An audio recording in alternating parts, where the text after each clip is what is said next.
Hello, my friends, Evolutionary Energy Arts family. So we are looking at Ventusky, and this is the GFS model.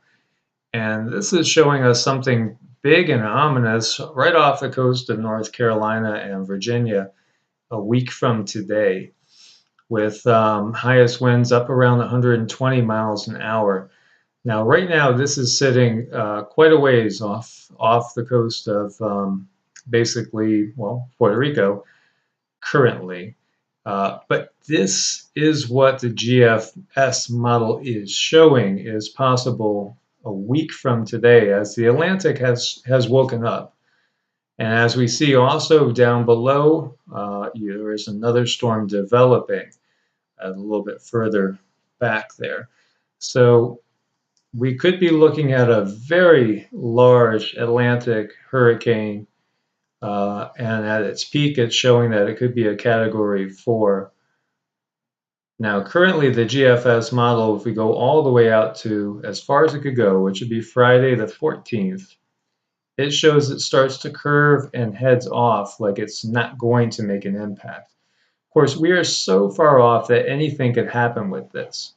It might end up going, out further earlier and be a non-event completely, or if it steers a little bit further south, could actually be something that could potentially be very, very devastating. Currently, if we look at what's going on and we shift over to today to see the current position, you see it's just starting to develop right now.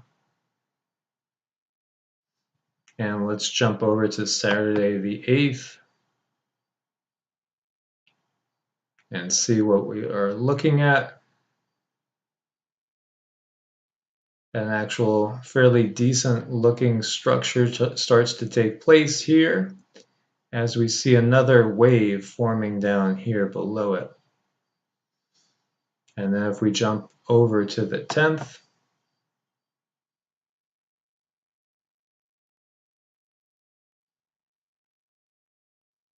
and the computer's moving slow here in the mountains, you see the structure and the form taking place and looking pretty solid as the other one starts to develop along its path. And so at this stage, we're looking at winds a little bit over 100 miles an hour, and it being basically, due east of, say, Daytona Beach area in Florida. Of course, this is so far out right now that it could be a non-event. It's possible it just gets pushed right out and just goes up and turns into nothing. Or if it goes and tracks a little bit more southerly, then we could be in for something. But the Atlantic Ocean has started to wake up when it comes to storms.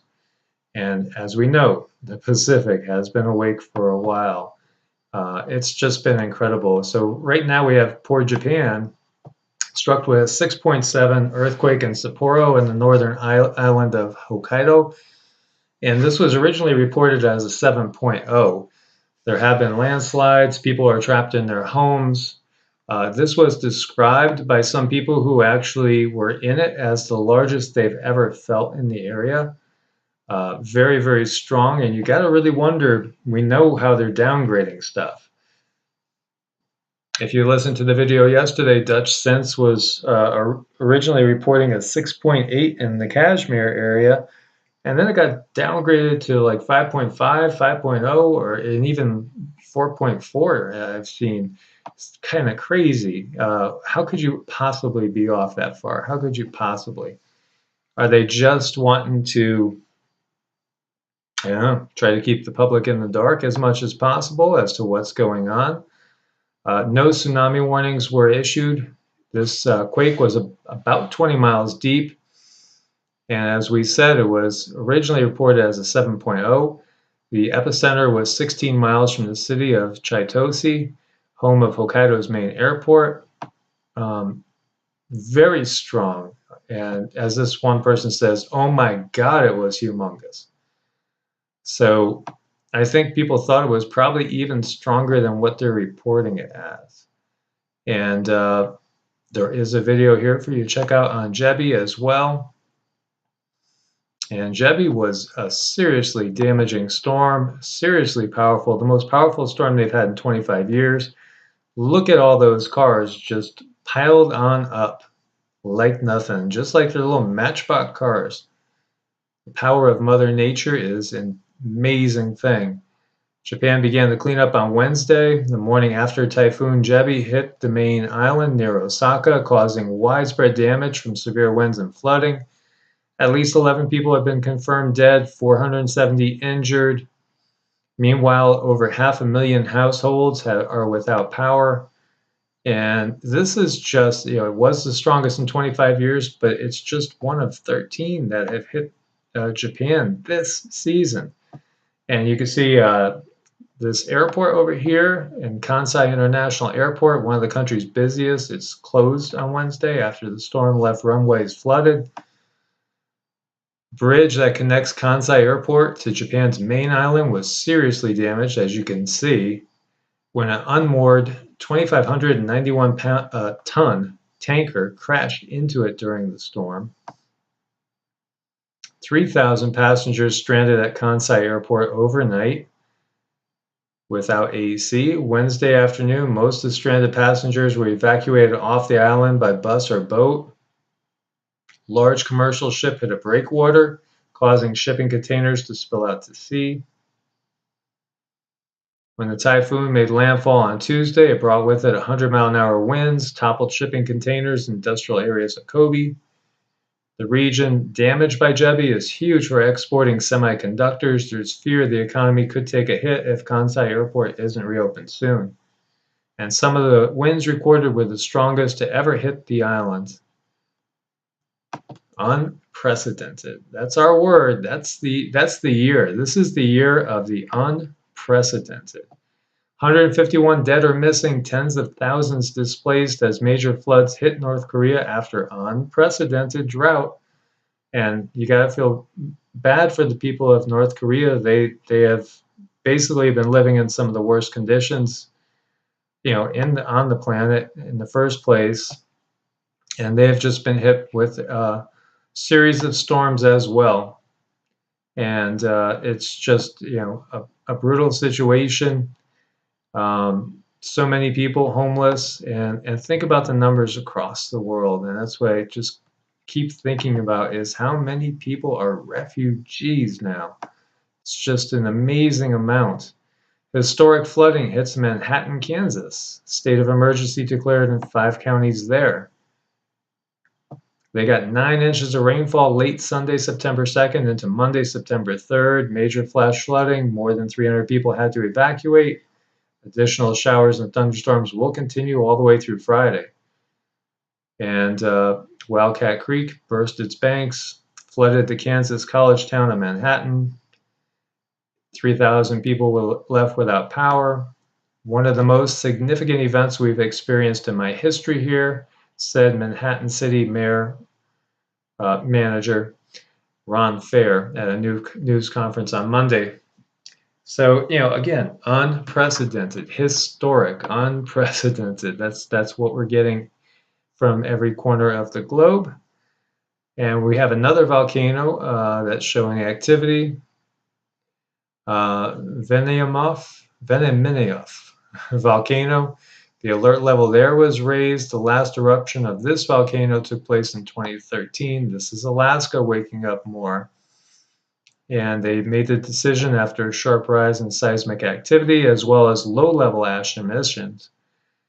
And we've been talking about Alaska going online, and there are reports. I mean, there's nothing officially coming out, but there's reports from EEA family of volcanic activity and some emissions going on in some of the volcanoes over in our own Pacific Northwest.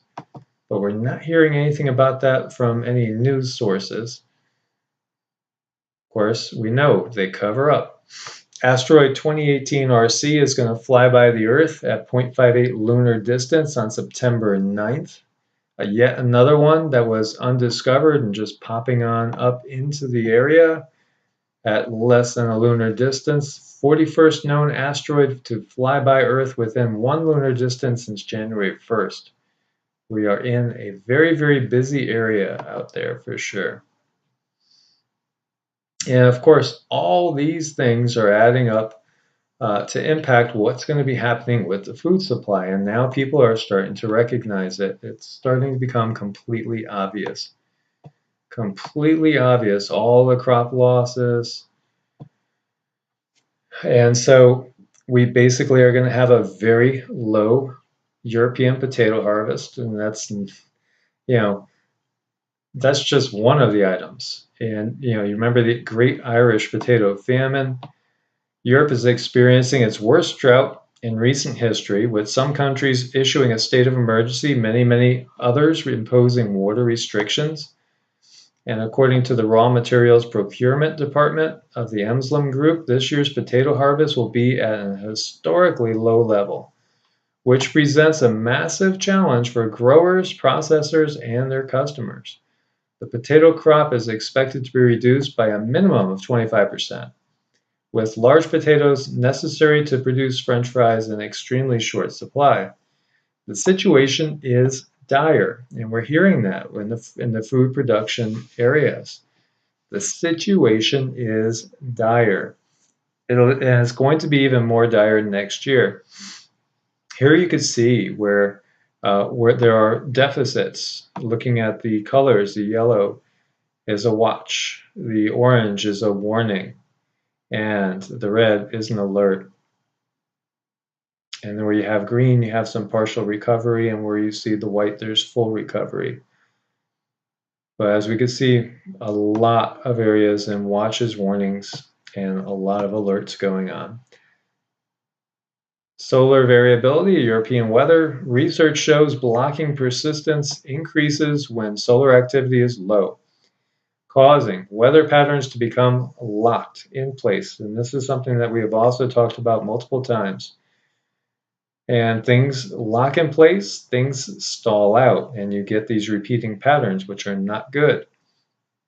During a solar minimum, the jet stream's usual zonal flow, a west-east direction, reverts to more of a meridional flow, a north-south direction.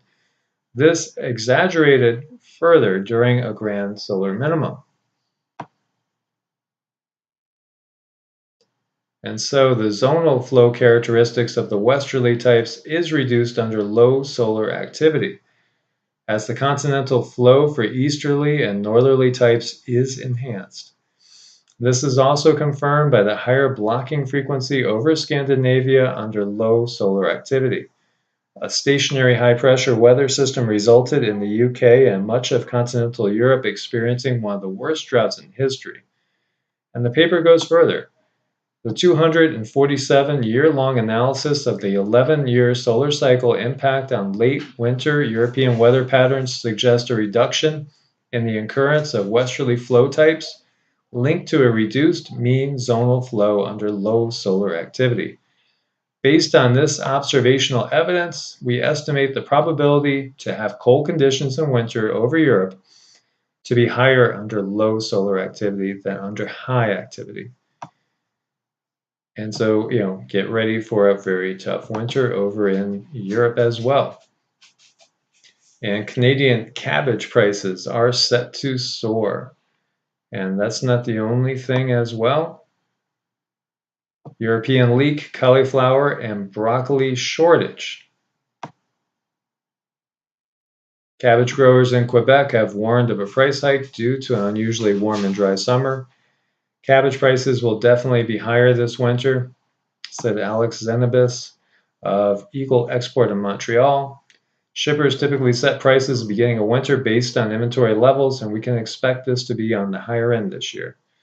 Two varieties of cabbage are grown in Quebec, the summer cabbage grown in south of Montreal and the winter cabbage grown north of Montreal. It's the latter crop used predominantly for storage that has suffered the most in the dry conditions.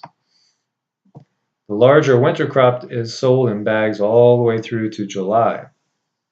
The cabbages are all out of the ground by the first freeze and stored in bins.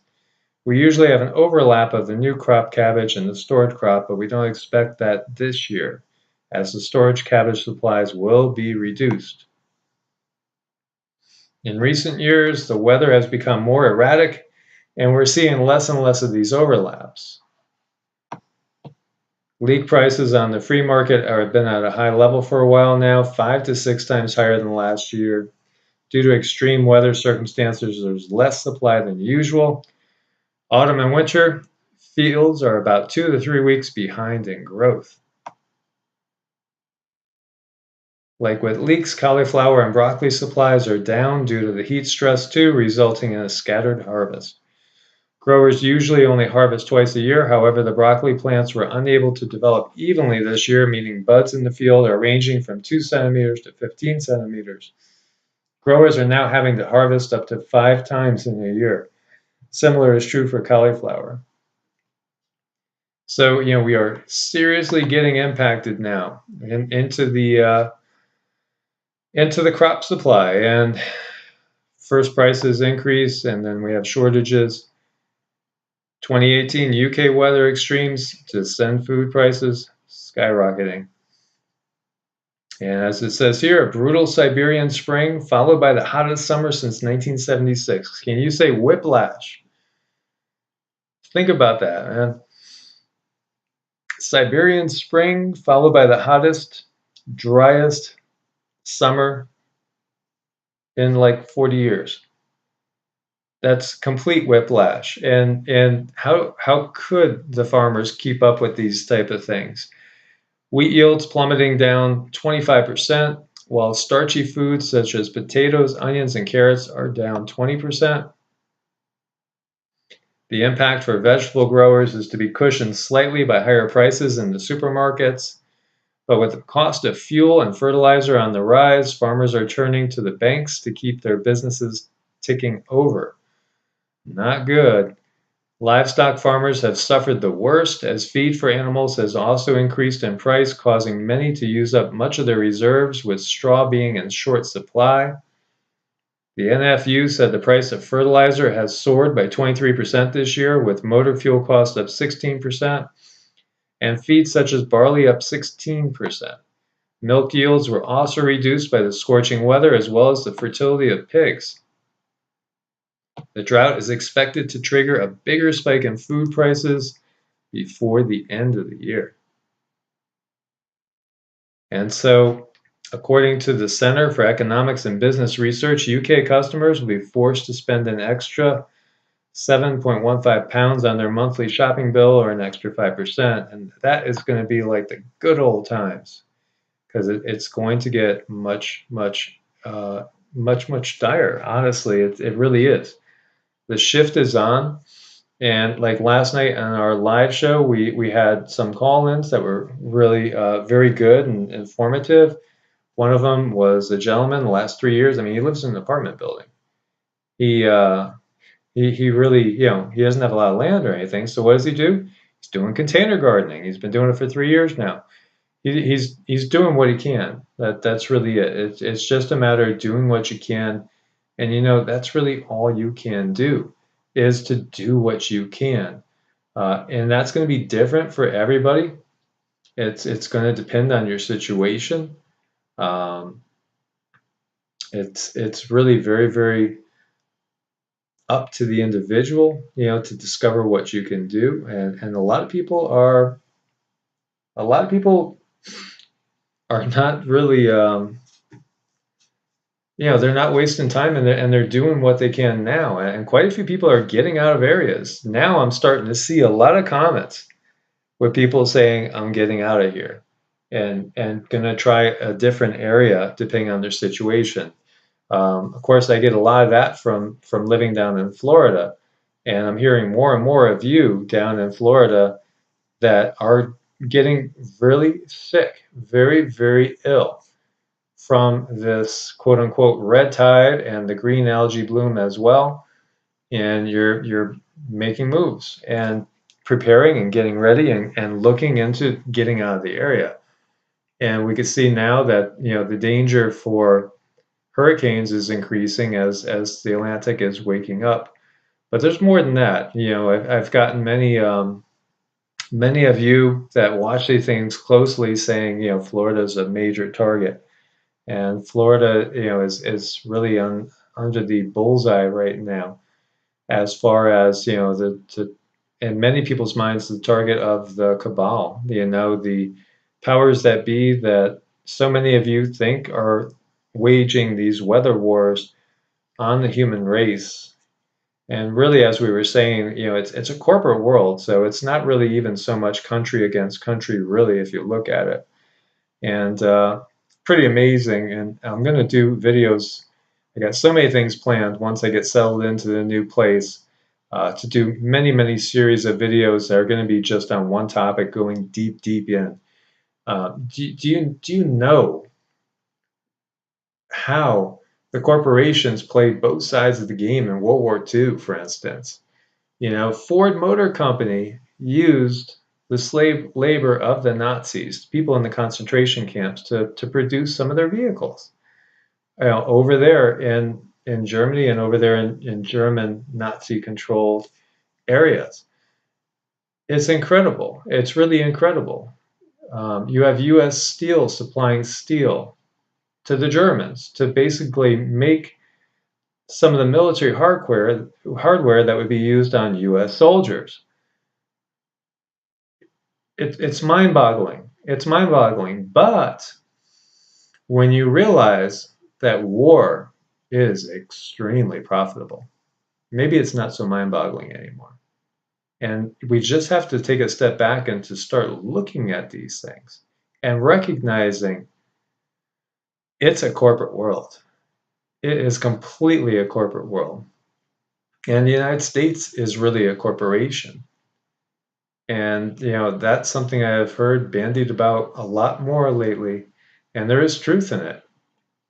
And so, what are we to do? That we put that question out there last night in the live. Well, what are we supposed to do? Well, don't look to your governments for help. Don't. Don't trust in them. You got to band together with people locally. You have to, form your own groups, band together, take care of each other.